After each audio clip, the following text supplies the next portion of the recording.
یہ اللہ کی رحمتوں کا موسم بہار ہے اور اہل ایمان کے لیے کرم نوازیوں، رحمات، برکات اور انوار کا لوٹ سے میلہ ہے، جس میں گناہگاروں کی بخشش و مغفرت کا ساماں ہوتا ہے، اور اللہ ماہ صیام کی ہر شب کو گناہگار جہنم کی آگ سے آزاد فرماتا ہے۔ یہ بابرکت مہینہ اپنے دامن میں اتنی برکتیں لیے ہوئے جلوہ گر ہوتا ہے کہ رسول کریم صلی اللہ علیہ وآلہ وسلم نے ارشاد فرمایا، اگر لوگوں کو پتہ چل جائے کہ رمضان میں کیا ہے تو وہ آرزو کریں کہ پورا سال ہی رمضان رہے۔ اتنی برکتیں اور اتنی رحمتیں اللہ نے اس مبارک مہینے کے دامن میں ڈال دی۔ میں نے جو آپ کے سامنے آیت کریمہ تلاوت کی ہے، اس میں بھی اس مفہوم کو بیان فرمایا گیا کہ اے ایمان والو، تمہارے اوپر روزے فرض کیے گئے ہیں جس طرح تم سے پہلوں پہ فرض کیے گئے تھے۔ یا ایھا الذین آمنوا کتب علیکم الصیام کما کتب علی الذین من قبلکم۔ کیوں فرض کیے گئے؟ وجہ کیا ہے؟ لعلکم تتقون، تاکہ تم متقی بن جاؤ، تم پرہیزگار بن جاؤ۔ تو روزے کی فرضیت کا نتیجہ تقوی کا حاصل ہونا ہے، اتقاء کی دولت کا نصیب ہونا ہے۔ تو اس آیت کریمہ میں تین چیزیں بیان کی گئی۔ سب سے پہلی، اے ایمان والو، تمہارے اوپر روزے فرض کیے گئے۔ پھر دوسری بات، جس طرح تمہارے سے پہلوں پہ فرض کیے گئے۔ اور تیسری بات، تاکہ تمہیں تقوی کا نور نصیب ہو، تمہیں اتقاء کی دولت نصیب ہو۔ تو ایک تو روزے کی فرضیت کا حکم دیا گیا، اور دوسرا یہ تسلی دی گئی کہ یہ بھوک اور پیاس کی شدت تمہیں ہی نہیں کاٹنا پڑے گی، تم سے قبل بھی لوگ یہ عبادت کرتے رہے ہیں، اور وہ اس مشکل عبادت سے تقوی کو حاصل کرتے رہے ہیں، اور تمہیں بھی ہم اس راستے سے تقوی نصیب کرنا چاہتے ہیں۔ علامہ حقی علیہ رحمہ نے لکھا ہے کہ ملک تحمور الثالث، یہ حضرت آدم علیہ السلام کی اولاد سے تیسرا بادشاہ گزرا ہے۔ اس کے زمانے میں قحط پڑ گیا تھا، تو اس نے اپنی قوم کو یہ حکم دیا کہ ایک وقت کا کھانا آپ کھا لیں اور ایک وقت کا کھانا بچائیں، اور وہ قحط زدہ علاقوں میں بھیجیں۔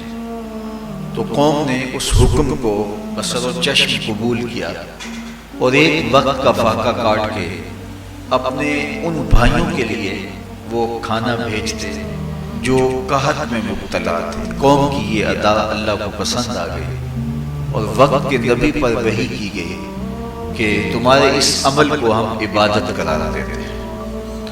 تو حضرت آدم علیہ السلام کے بعد متصل ہی یہ عبادت فرض کی گئی، اور پھر جتنی بھی ملتیں، قومیں اور امتیں آئیں، ان میں روزے کی تحسین کی گئی اور روزے کی تلقین کی گئی۔ پرانی جتنی بھی کتابیں ہیں، اناجیل ہیں، تورات ہے، اس میں روزہ داروں کی تعریف موجود ہے۔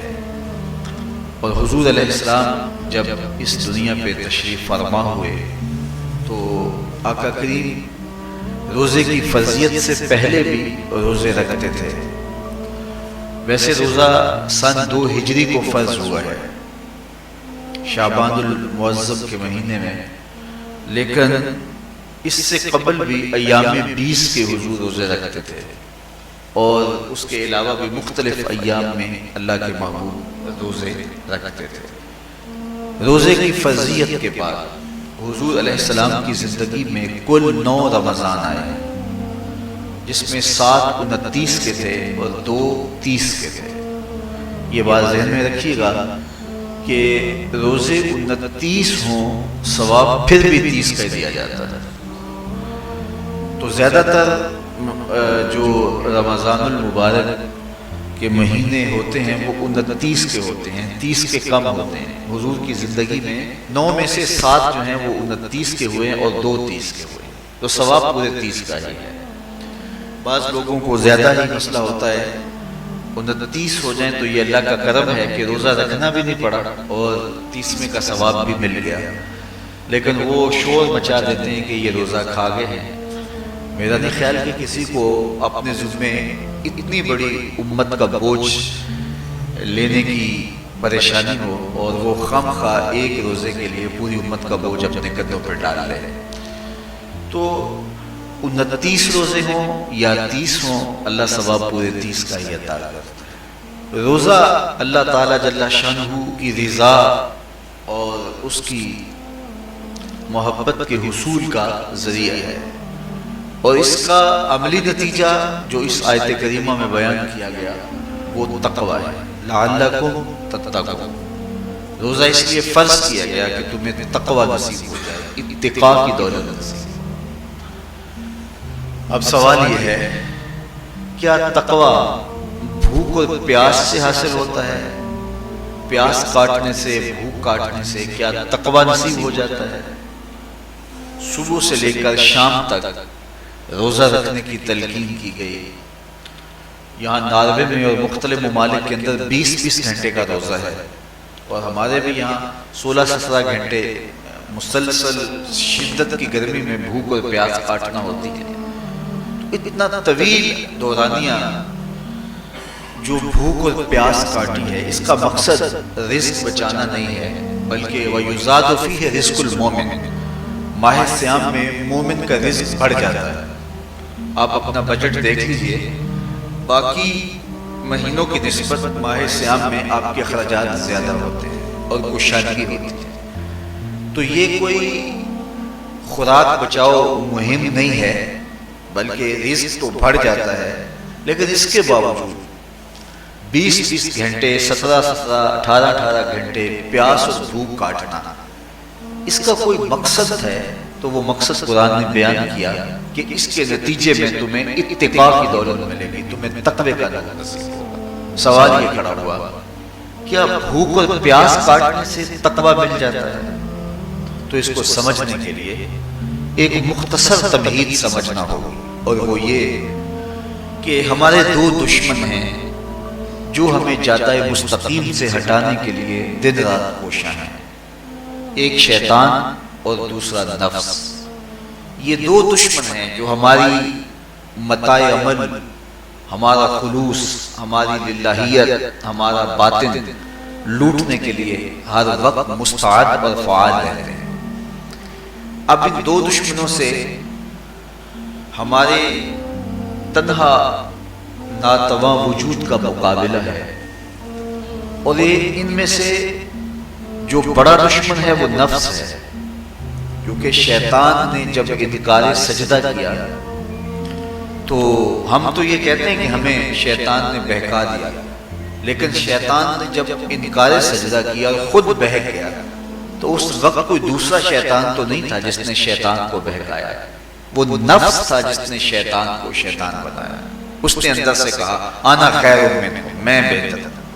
تو یہ انانیت جو تھی، انا خیر منہ، اس نے اس کو بہکایا. تو شیطان کو شیطان بنانے والا نفس ہے. تو نفس شیطان سے بھی بڑا دشمن. ایک بزرگ تھے، وہ ساری زندگی اپنی زبان پہ انا کا لفظ نہیں آنے دیتے تھے. اس مفہوم کو بیان کرنا ہوتا تو وہ الفاظ دیگر بیان کرتے. میں کا لفظ، انا کا لفظ وہ اپنی زبان پہ ساری زندگی انہوں نے جاری ہی نہیں ہونے دیا. کہتے تھے اس لفظ نے شیطان کا بیڑا غرق کر دیا تو میں یہ لفظ زبان پہ آنے نہیں دوں. اچھا، بندے بھی بڑے عجیب ہوتے ہیں. کسی نے کہا لو ان کی زبان پہ یہ لفظ آتا کیوں نہیں؟ میں جاتا ہوں اور ان کی زبان پہ یہ لفظ آئے ہی آئے. چلے گئے. بزرگ تشریف فرما تھے، نماز کا وقت قریب ہو رہا تھا. حضرت ایک مسئلہ پوچھنے آیا ہوں. آپ پوچھئے شیطان کو کس چیز نے برباد کیا؟ حضرت آپ تو بولیں گے کہ میں آنا نہیں. تو کہوں گا جیسے بھی ہوا ان کے زبان پہ لفظ میں تو آ ہی گیا تھا. تو وہ بزرگ بھی بڑے سیانے تھے، اس کی نیت کا کھوٹ سمجھ گئے. فرمانے لگے بیٹا نماز کا وقت ہو گیا ہے، نماز پڑھ لیتے ہیں پھر اس پہ بات ہوتی ہے. نماز ہوئی، سلام پھرا تو خود ہی فرمانے لگے کسی نے کہا تھا کہ شیطان کو کس چیز نے برباد کیا، جواب دینا چاہ رہا ہوں کس نے پوچھا تھا، جھٹ کھڑا ہو گیا میں نے کہا اسی چیز نے اس کا بیڑا گرک کر دیا. تو جو نفس تھا وہ شیطان کو شیطان بنانے والا تھا. تو ہمارے ساتھ نفس بھی لگا ہوا ہے، ہمارے پیچھے شیطان بھی لگا ہوا ہے. شیطان بھی بڑا مکار دشمن ہے، چھوٹا دشمن یہ بھی نہیں ہے. یہ ہماری متاع عزیز کو، متاع ایمان کو، متاع عمل کو، متاع خلوص کو لوٹنے کے لیے دن رات مستعد اور فعال رہتا ہے. اللہ کے محبوب نے فرمایا الشیطان جاسم علی قلب ابن آدم فاذا ذکر اللہ خنس واذا غفل وسوس. شیطان اولاد آدم کے دل پہ قبضہ جما کے بیٹھ جاتا ہے. جب یہ اللہ کا ذکر کرتا ہے تو بھاگ جاتا ہے، اور جب یہ اللہ کے ذکر سے غافل ہوتا ہے تو یہ وسوسہ نازل کرتا ہے. تو شیطان اولاد آدم کے دل پہ قبضہ جماتا. اسے پتہ ہے کہ دل قابو میں آ گیا تو پورا بدن قابو میں آ گیا، چونکہ میرے اعضائے بدنیاں میرے دل کے تابع ہیں. موسم اچھا ہے، رت سہانی ہے، صحنے چمن میں پھول کھلے ہیں، لیکن میرا دل نہیں چاہ رہا تو ٹانگیں جنبش ہی نہیں کریں گی. مرغن غذائیں سامنے پڑی ہیں اور آپ کا تقاضا ہے کہ جناب لے لیجئے، لیکن میرا جی نہیں چاہے گا تو ہاتھ جنبش نہیں کرے گا. آسمان ستاروں اور کہکشاؤں سے بھرا ہوا ہے، جی نہیں چاہے گا تو نظر نہیں اٹھے گی. آپ سماعتیں بچھائے بیٹھے تھے، جی نہیں چاہے گا زبان نہیں بولے گی. تو پورے آزاد دل کے تابع ہیں، اور اگر دل شیطان کے تابع ہو گیا، اس کے ہتھے چڑھ گیا تو پھر آزاد وہی کریں گے جو شیطان چاہے گا. اور اگر یہ دل مالک کی محبت سے سرشار ہوگا تو پھر دل جو چاہے گا وہی آزاد کریں گے. تو دل اللہ کی نافرمانی کی چاہت ہی پیدا نہیں ہونے دے گا، تو اعضائے بدنیاں کا رخ بھی اللہ کی رضا کے حصول کے لیے ہوگا. تو شیطان بھی قبضہ دل پہ جماتا ہے اور دل کو قابو میں کر کے حضرت انسان کا بیڑا گرک کرتا ہے. اللہ تعالیٰ کا کرم یہ ہوا اذا جاء رمضان سلسلۃ الشیاطین. اللہ کے محبوب علیہ السلام ارشاد فرماتے ہیں جب ماہ صیام آتا ہے تو شیاطین جکڑ دیے جاتے ہیں، جنت کے دروازے کھول دیے جاتے ہیں، جہنم کے دروازے بند کر دیے جاتے ہیں. اب ہمارے دو دشمن تھے، ایک نفس اور دوسرا شیطان. دونوں کے مقابلے میں ناتواں اور کمزور جان کو مقابلے میں آنا پڑتا تھا. لیکن جب ماہ سیام آیا، یہ ماہ انور آیا، تو ہمارے دو دشمنوں میں سے ایک دشمن باندھ دیا گیا. اب ہمارا مقابلہ صرف ایک دشمن سے رہ گیا. دیکھیے ماہ رمضان آتا ہے تو مسجدوں کے در کشادہ ہو جاتے ہیں، لوگوں کا رجحان دین کی طرف ہوتا ہے. جو 5 نمازیں بھی نہیں پڑھتے ہوتے ان کو تراویح میں بھی کھڑا ہوتا دیکھتے ہیں. اہتمام ہوتا ہے، نیکی کا، صدقہ و خیرات کا ماحول پیدا ہوتا ہے. ایسا کیوں ہے کہ شیطان بن گیا، لیکن اس کے باوجود نظر بھٹک رہی ہے، خیالوں میں آوارگی ہے اور رشوت کا بازار گرم ہے. کیوں کہ ابھی نفس موجود ہے. تو نیکی کا جو ماحول پیدا ہوا یہ شیطان کے بن جانے کی وجہ سے، اور برائی کا ماحول اب بھی موجود ہے یہ نفس کے موجود ہونے کی وجہ سے. تو ہمارے دو دشمن ہیں جو ہمیں جادہ مستقیم سے ہٹاتے ہیں، ایک شیطان اور دوسرا نفس. اب جب ماہ سیام آیا تو شیطان باندھ دیا گیا. اب ہمارا مقابلہ صرف نفس سے ہے، اور یہ نفس شیطان سے بھی بڑا دشمن ہے. شیطان کو شیطان بنانے والا نفس، اور وہ ہمارے ساتھ جڑا ہوا ہے. ماہ سیام میں شیطان تو بن گیا لیکن نفس نہیں بنا. اب ہمیں اپنے نفس کو کمزور کر کے اور اپنی فتح حاصل کرنی ہے اور تقوی کی منزل کو پانا ہے. اب شیطان تو اللہ نے باندھ دیا، اب نفس کو کیسے باندھیں؟ تو آئیے نفس کی بندش کیسے ہوگی یہ کسی ایکسپرٹ سے پوچھیں گے کہ یہ کیسے اس کو باندھیں گے، اس کو کیسے قابو میں کریں گے. تو کسی ایسے شخص سے پوچھیں جو اس شعبے کا ماہر ہو. تو علامہ اقبال کے مرشد ملا جلال الدین رومی علیہ رحمہ کہتے آؤ تمہیں میں ایک معالج کا پتہ دیتا ہوں جو تمہیں اس بیماری کا علاج بتائے گا اور اس کی بندش کے طریقے بتائے گا. شیخ رومی علیہ رحمہ فرماتے ہیں ہفت شہر عشق را اتار گش ما ہنوز اندر ہمیں یک پوچھا عشق کے ساتوں شہر شیخ فرید الدین عطار گھوم چکے ہیں، اور میرے جیسا شخص عشق کے پہلے شہر کی پہلی گلی کے کونے پہ کھڑا ہے۔ اب اندازہ کیے کہ جن کا پتہ حضرت مولا جلال الدین رومی دے رہے ہیں وہ کس بلند مرتبے پہ فائز المرام ہے۔ فرمایا کہ وہ عشق کے ساتوں شہر گھوم چکے ہیں اور میں پہلے شہر کی پہلی گلی کی نکڑ پہ کھڑا ہوں۔ اب شیخ فرید الدین علیہ رحمہ سے پوچھئے کہ شیطان تو بند گیا، اب نفس کا وبال ہمارے اوپر پڑ رہا ہے اور ہم اس کے باوجود ماہ صیام کے اندر گناہوں میں منہمک ہیں، تو ہمیں بتایا جائے کہ اس نفس کا علاج کیسے کیا جائے، ہمیں آپ کا پتہ بتایا گیا ہے۔ تو شیخ فرید الدین عطار بولے نفس نتواں کشت الا باسے چیز بات گوئم یاد گیرش اے عزیز، نفس نہیں مرتا لیکن اگر 3 اسلحے تیرے پاس ہوں تو یہ ٹھہر بھی نہیں سکتا۔ وہ 3 اسلحے کون سے ہیں؟ خنجر خاموشی و شمشیر جو، نیزہ تنہائی و ترک ہجوم۔ خاموشی کا خنجر، بھوک کی تلوار اور تنہائی کا نیزہ، یہ 3 اسلحے ایسے ہیں اگر تو یہ لے کر کے نفس پہ ٹوٹ پڑے تو پھر نفس کا مقابلہ تیرے لیے آسان ہوگا۔ خنجر خاموشی، خاموشی کا خنجر، اللہ کے محبوب علیہ السلام نے فرمایا من صامت نجا، جو خاموش ہو گیا وہ نجات پا گیا، کیونکہ انسان کی زندگی کی زیادہ آفتیں اس کی زبان کی وجہ سے۔ آپ اپنے گناہوں کا اور میں اپنے گناہوں کا اگر احتساب کروں تو ہمیں سب سے زیادہ گناہ زبان کے ملیں گے۔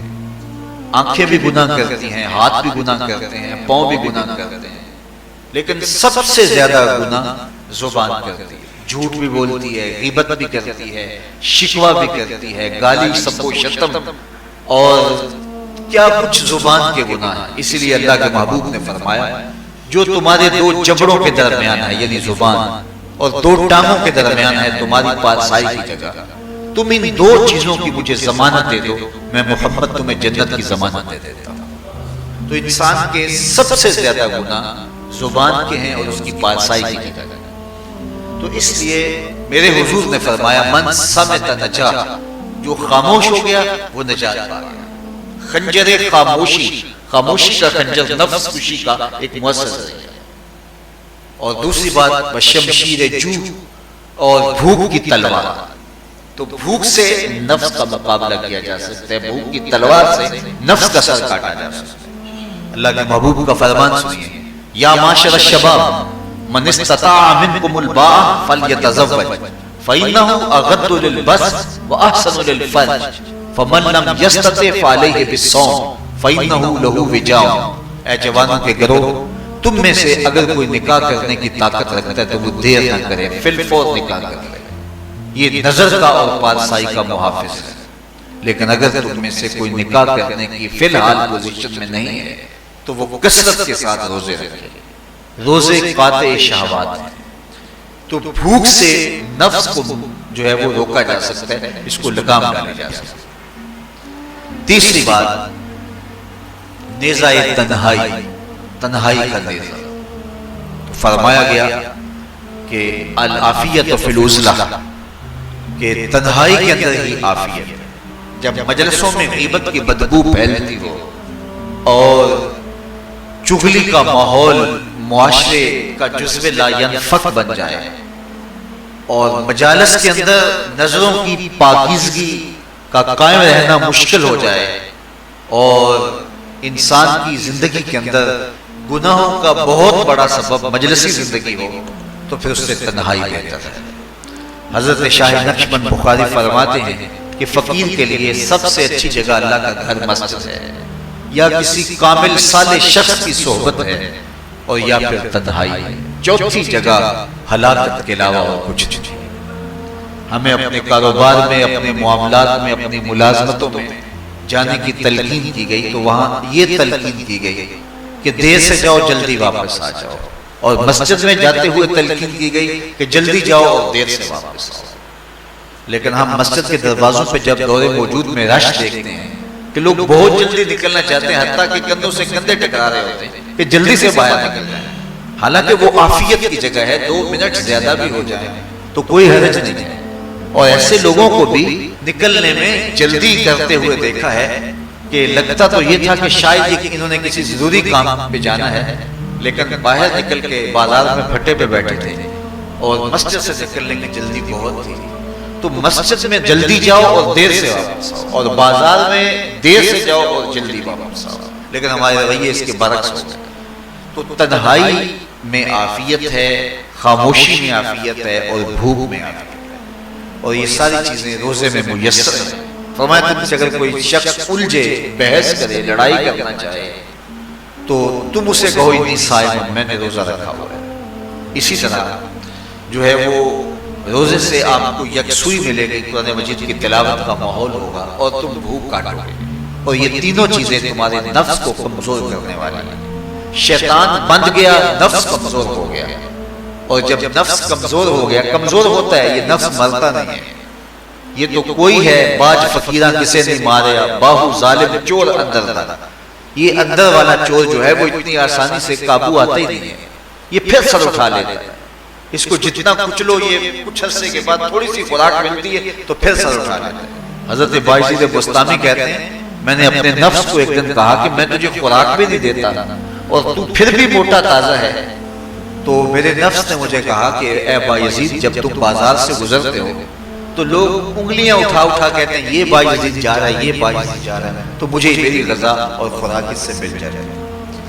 تو یہ خوراک ہوتی ہے نفس کی، تو نفس بہت ظالم ہے اور ساری زندگی اس سے لڑتے ہوئے گزرتی ہے۔ وہ کسی نے کہا تھا نا تمام عمر طوفان سے کھیلتے گزری، نیا کے ڈوبنے کا ڈر بھی رہا، تو یہ ساری زندگی اس طرح ٹکراتے ہوئے سے گزرتی ہے۔ لیکن جب کمزور ہو جائے تو پھر یہ شیطان کو جو ہے وہ موقع نہیں دیتا ہے۔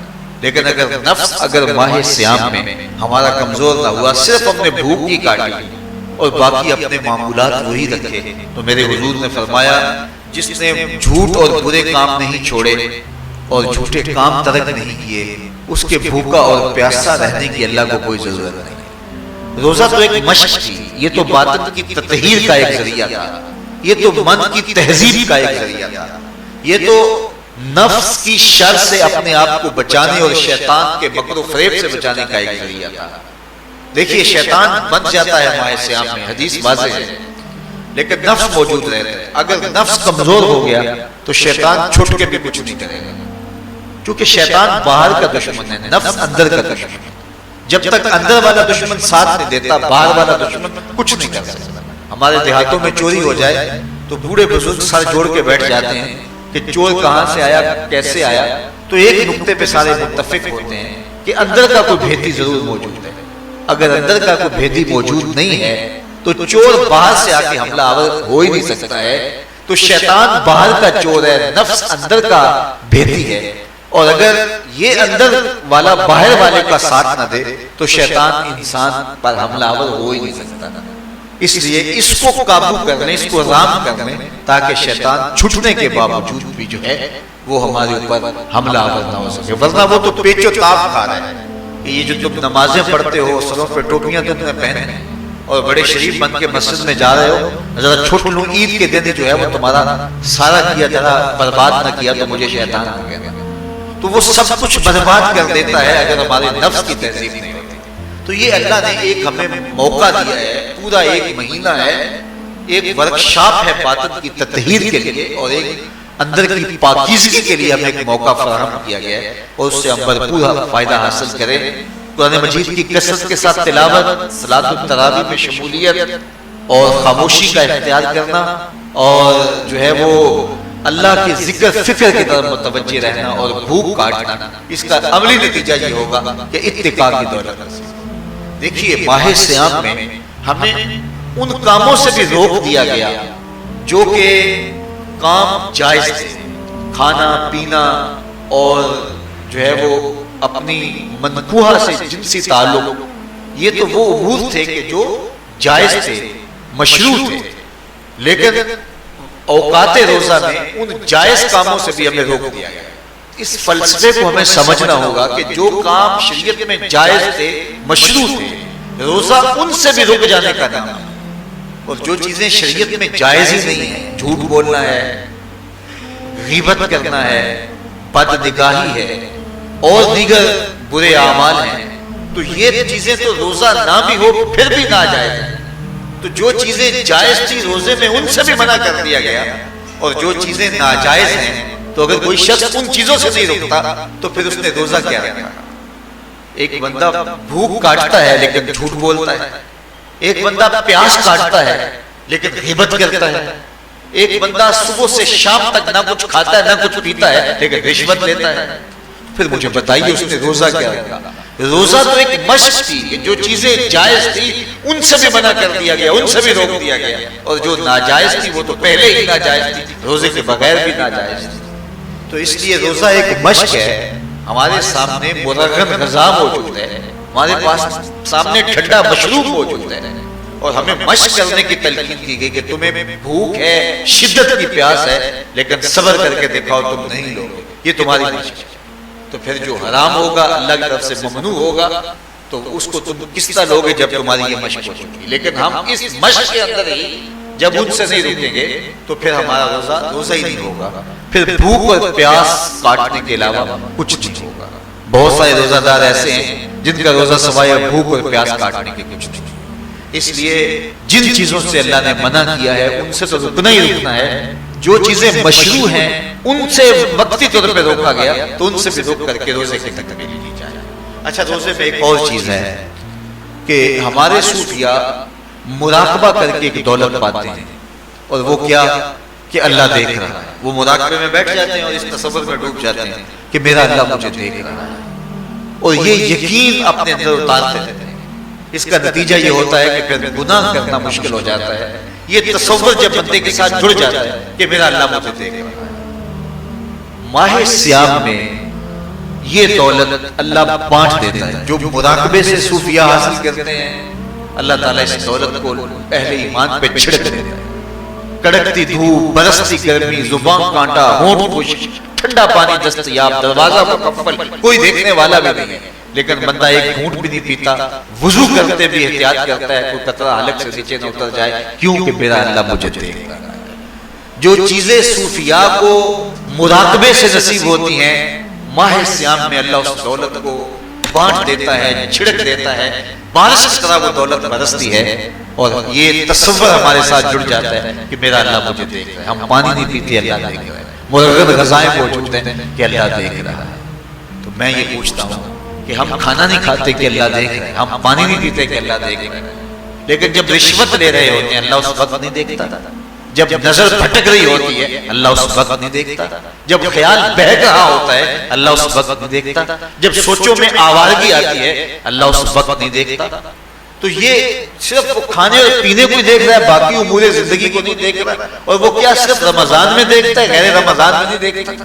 تو یہ جو دودھ اترا تھا ماہ سیام میں، اس کو اپنے اندر اگر جذب کر دیا جائے تو زندگی سنور جاتی ہے۔ جو مراقبوں سے حاصل ہوتا تھا ماہ سیام میں وہ میل کی طرح برسا، اور ہم اس کے اپنے اندر سمولیں، جذب کر لیں تو نتیجہ یہ ہوگا کہ ہماری زندگی نور نہ لانور ہو جائے گی۔ اور یہ تصور جب انسان کی زندگی میں جم جائے تو یہ گناہوں سے روکنے کا مؤثر ذریعہ ہے کہ میرا اللہ مجھے دیکھ رہا ہے۔ مجھے بتائیے اس سے بڑا ہیجان انگیز بھی کوئی منظر ہو سکتا ہے کہ حسن کی پتلی ہے، اور جو ہے وہ اس کی ایک ایک ادا اور اشوے سے قیامتیں پھوٹتی ہیں، اور وہ خود جناب یوسف کے سامنے اپنے حسن کو پیش کر رہی ہے۔ ساتوں دروازے بھی مکفل ہیں، بت کے اوپر بھی کپڑا ڈال لیا، اور زلیخا حضرت یوسف کو خود کہہ رہی ہے طالق یوسف اب تو آ جاؤ نا، ذرا آنکھ اٹھا کے میرے جلوے دیکھو۔ لیکن جناب یوسف کیا بولتے ہیں؟ قال معاذ اللہ، میں اللہ کی پناہ میں آتا ہوں۔ کہا تو 7 دروازے بند کر کے لوگوں کی نظروں سے چھپ گئی، اور موٹا کھیس ڈال کے اپنے زوم میں اپنے جھوٹے خدا سے بھی شرف کرتی ہے اور اس سے چھپ گئی، میں اس خدا سے حیا کیوں نہ کروں جو 7ویں کوٹڑی میں بھی دیکھ رہا ہے۔ پھر اتنی روشنیاں برسی، اتنا یقین برسا کہ گناہ کیا، گناہ کا تصور بھی محال ہو گیا۔ تو مجھے بتائیے کتنا ہیجان انگیز منظر تھا جب حسن قدموں میں بچھنے کے لیے خود بےتاب تھا، اور حضرت یوسف جوان رانا ہے، جوانی اور شباب پورے باقپن پہ ہے، اور ادھر حسن مچل مچل کے قدموں میں بچھ رہا ہے، لیکن یہ جذبہ کہ میرا اللہ مجھے دیکھ رہا ہے ایسی رکاوٹ بنتا ہے۔ قال معاذ اللہ، کہا میں اللہ کی پناہ میں آتا ہوں۔ تو یہ یقین جب بندے کے ساتھ جڑ جاتا ہے کہ میرا اللہ مجھے دیکھ رہا ہے، تو پھر انسان کے لیے گناہ سے بچنا کوئی مشکل نہیں ہوتا۔ گھر میں فاقے ہوں، مشکل میں بندہ پھنسا ہو اور اس کو رشوت مل رہی ہو، تو پھر اپنا ہاتھ روکنا بڑا مشکل ہوتا ہے، بلکتے بچوں کا خیال آتا ہے۔ لیکن جب یہ خیال ہو کہ میرا رب میرا رازق ہے اور میرے اس عمل کو دیکھ رہا ہے، تو پھر بندہ اس کو پرے کا کی حیثیت بھی نہیں دیتا، اور جب وہ پاؤں کی ٹھوکر پہ بھی نہ رکھے تو پھر اللہ فرماتا ہے وَيَرْزُقُهُ مِنْ حَيْثُ لَا يَحْتَسِبُ، تو یہ کر کے دیکھ میں تجھے وہاں سے رزق دوں گا جہاں سے تجھے گمان بھی نہیں ہوگا۔ تو اپنے یقین کو کھڑا کر کے دیکھ، میرے اوپر اعتماد کر کے دیکھ۔ میرے حضور نے فرمایا اللہ پر توکل کرنے کا جو حق ہے اگر تم ادا کرو، وہ تمہیں ایسے رزق دے جیسے پرندوں کو عطا کرتا ہے۔ صبح گھر سے نکلتے ہیں خالی پیٹ ہوتے ہیں، ہمیں تو پتہ ہے دفتر میں جانا ہے، ہمیں تو پتہ ہے دکان پہ جانا ہے، ہمیں تو پتہ ہے فیکٹری میں جانا ہے، ہمیں تو پتہ ہے کہ ہم نے فلاں جگہ جا کے دیہڑی لگانا ہے، لیکن ان کا کوئی کاروبار نہیں ہوتا، کوئی فیکٹری نہیں ہوتی۔ جدھر جی آیا صبح جو ہے وہ اڑان بھر دی، بند توکل پنچھی اڑتے، خرچ نہ پلے زیرہ ہو، نہ کوئی راز ہے نہ کوئی کاروبار ہے۔ لیکن کبھی ایسا ہوا کہ شام کو خالی پیٹ آئے ہیں تو کہا اگر تم اللہ پہ توکل کر لو وہ بھی تمہیں ایسے رزق دے جیسے پرندوں کو رزق عطا کرتا ہے۔ پرندوں میں سے ایک پرندہ ہے ہنس، یہ سچے موتی کھاتا ہے، اور آپ پنساری کے پاس موتی لینے جائیں تو ہزاروں روپے تولے کے ماشے کے حساب سے آپ لیں تو پھر بھی آپ سوچتے ہیں کہ بتا دیں یہ خالص دی ہے یا نہیں دی ہے۔ وہ اتنے نایاب اور کامیاب ہیں کہ آپ ماشوں اور تولوں میں خریدتے اور پھر بھی آپ کو شک رہتا ہے کہ یہ خالص ہیں یا کہ نہیں۔ اور ہنس کھاتا ہی وہ ہے، اور دنیا پر ایک نہیں لاکھوں کروڑوں ہنس ہیں، اور روزانہ صبح و شام کھاتے اور پیٹ بھر کے کھاتے ہیں، اور اللہ انہیں روز عطا بھی کرتا ہے۔ تو یہ مالک وہ ہے رازق ہے۔ جب اس پہ توکل اور اس پہ یقین پیدا ہو جاتا ہے تو پھر مشکل نہیں رہتا، پھر آسانی پیدا ہو جاتا ہے۔ تو روزوں میں اللہ تعالیٰ یہ یقین دیتا ہے کہ وہ مجھے دیکھ رہا ہے، بندہ یہ تیقن پیدا کر دیتا ہے کہ میرا اللہ مجھے دیکھ رہا ہے۔ بعض کا چھوٹے بچے روزہ رکھ لیتے ہیں تو مائیں بے چین ہو جاتی ہیں، جب دوپہر کے وقت پھول جیسے بچے کملا جاتے ہیں تو مائیں انہیں بند کمرے میں کوئی کھانا یا کوئی ٹافی یا کوئی اور چیز یا چاکلیٹ دیتی ہیں کہ بیٹے یہ کھا لو، تو وہ بچے نہیں کھا رہے ہوتے تو مائیں کہتے ہیں پتر کھا لو کوئی نہیں دیکھ رہا، تو وہ بچے بھی کہتے ہیں اللہ دیکھ رہا ہے۔ تو وہ جو صوفیاء کو مراقبوں سے ملتا ہے وہ ایک بچے کو بھی نصیب ہو رہا ہے کہ میرا اللہ مجھے دیکھ رہا ہے۔ یہاں ایک اور بھی تسلی ہے، ہم ہزار گناہگار صحیح، ہم ہزار سیاہکار صحیح، لیکن ہمارا رب پہ کتنا یقین ہے رمضان میں پتہ چلتا ہے کہ اس ذات پہ ہمارا کتنا تیقن ہے، کتنا یقین ہے، جس کو دیکھا نہیں، چھوا نہیں، بات نہیں ہوئی، جو تصور خیال کی حدود سے بھرا ہے، اتنا یقین ہے کہ ہم پانی نہیں لیتے، کھانا نہیں لیتے کہ میرا اللہ مجھے دیکھ رہا ہے۔ کاش کہ اس کو ہم اپنی پوری زندگی میں پھیلا لیں، اور اس کو زندگی میں جب ہم طاری کر لیں گے تو پھر گناہ کرنا محال اور ناممکن ہو جائے گا، اور زندگی نور و علا نور ہو جائے گی، اور یہی تقوی کا حصول ہے۔ فرمایا اے ایمان والو تمہارے اوپر روزے فرض کر دیے گئے جس طرح تم سے پہلوں پہ فرض کیے گئے تھے، لعلکم تتقون، تاکہ تم متقی بن جاؤ، تاکہ تم پرہیزگار بن جاؤ۔ حضرت سلمان فارسی رضی اللہ تعالیٰ عنہ سے مروی ہے کہ جب شعبان کی 29 تاریخ ہوتی تو اللہ کے محبوب میں خطبہ ارشاد فرماتے، اس میں رمضان المبارک کے فضائل بیان کرتے اور کہتے تمہارے پاس ایک شہر عظیم عزت اور عظمت والا مہینہ آ رہا ہے جس کا ہر دن باقی سال کے دنوں سے افضل ہے، جس کی ہر رات باقی سال کی راتوں سے افضل ہے، اور اس میں ایک رات ایسی ہے لیلۃ القدر جو 1000 مہینے سے افضل ہے۔ تو یہ اللہ تعالیٰ کی رحمتوں کا روپ ہے، رحمتوں کے دروازے کھول دیے جاتے ہیں، اور روزہ دار کا روزہ بالخصوص عصر کے وقت، شام کے وقت، پچھلے پہر، روزہ دار کے خالی معدے سے جو ایک بو اٹھتی ہے، مہک اٹھتی ہے، اللہ کو کستوری سے بھی زیادہ محبوب ہوتی ہے۔ اللہ اکبر۔ اور فرمایا للصائم فرحتان، فرحۃ عند فطرہ و فرحۃ عند لقاء ربہ، روزہ دار کے لیے دو خوشیاں ہیں۔ ایک خوشی اسے تب ملتی ہے جب وہ روزہ کھولتا ہے سارے دن کی بھوک اور پیاس کاٹ کے، جب شام کو ٹھنڈا اور میٹھا مشروب اسے ملتا ہے اور وہ مشروب اپنے جو ہے وہ منہ میں ڈالتا ہے، وہ معدے کی طرف اترتا ہے تو اس کی زبان بولے نہ بولے اس کا ایک ایک انگ اللہ کی تسبیح بول رہا ہوتا ہے اور اللہ کا شکر ادا کر رہا ہوتا ہے۔ اس وقت اسے ایک عجیب فرحت ہوتی ہے، کہ اتنا طویل لمبا روزہ تھا، شکر ہے کہ میرا روزہ تکمیل کو پہنچا۔ ایک روحانی مسرت، پھر روزہ کھلنے کے وقت اس کو بدنی مسرت، تو ایک فرمایا اس کو فرحت تب ملتی ہے جب وہ روزہ کھولتا ہے، وَفَرْحَةٌ عِنْدَ لِقَاءِ رَبِّهِ، اور دوسری فرحت اسے تب ملے گی جب روزے کے صلے میں اللہ اپنے رخ سے پردہ ہٹا دے گا اور اللہ اپنا دیدار عطا فرمائے گا۔ تو یہ روزے دار کے لیے خوشیاں ہیں، تو خوش نصیب ہیں وہ لوگ جو ماہ سیام کے روزے پورے خشوع و خضوع کے ساتھ رکھتے ہیں اور اس کی برکتوں سے مالا مال ہوتے ہیں۔ ورنہ بعض لوگ میں نے ایسے بھی دیکھے ہیں، وہ چھوٹی چھوٹی بیماریوں کا بہانہ بنا کے روزہ ترک کر دیتے ہیں اور انہیں حوصلہ ہی نہیں پڑتا روزہ رکھنے کا، چونکہ الصوم نصف الصبر، روزہ آدھا صبر ہے۔ میں سمجھتا ہوں، میں شوگر کا مریض ہوں اور 4 سے 5 گھنٹے اگر مجھے کچھ کھانے کو نہ ملے تو میری طبیعت میں ایسا اضطراب اور بے چینی پیدا ہو جاتی ہے کہ میں گھر والوں سے الجھنے کی کیفیت میں بھی آ جاتا ہوں۔ لیکن ماہ سیام میں 20 گھنٹے بھی کاٹ لیتا ہوں، لیکن میری طبیعت پہ کوئی بوجھ اس لیے نہیں ہوتا کہ میں اللہ کی رضا کو اپنے ذہن کے ایک ایک گوشے میں رکھے ہوئے ہوتا ہوں۔ تو یہ آدھا صبر ہے، یہ صبر سکھاتا ہے۔ اور پھر روزے سے جب ہم بھوک کاٹتے ہیں تو غربا، مساکین، وہ لوگ جو بیچارے بھوک اور پیاس کاٹ کے زندگی گزارتے ہیں، ان کا بھی ہمیں خیال آتا ہے کہ ہمیں تو اپنے اختیار سے چند لمحوں کے لیے بھوک کاٹنی پڑی، تو اس کی کلفت اور اس کی اذیت اتنی ہے، تو جو شخص مجبوری کی وجہ سے کاٹتے ہیں اور ان کے بلکتے بچے ان کے سامنے ہوتے ہیں تو پھر ان کا عالم کیا ہوگا۔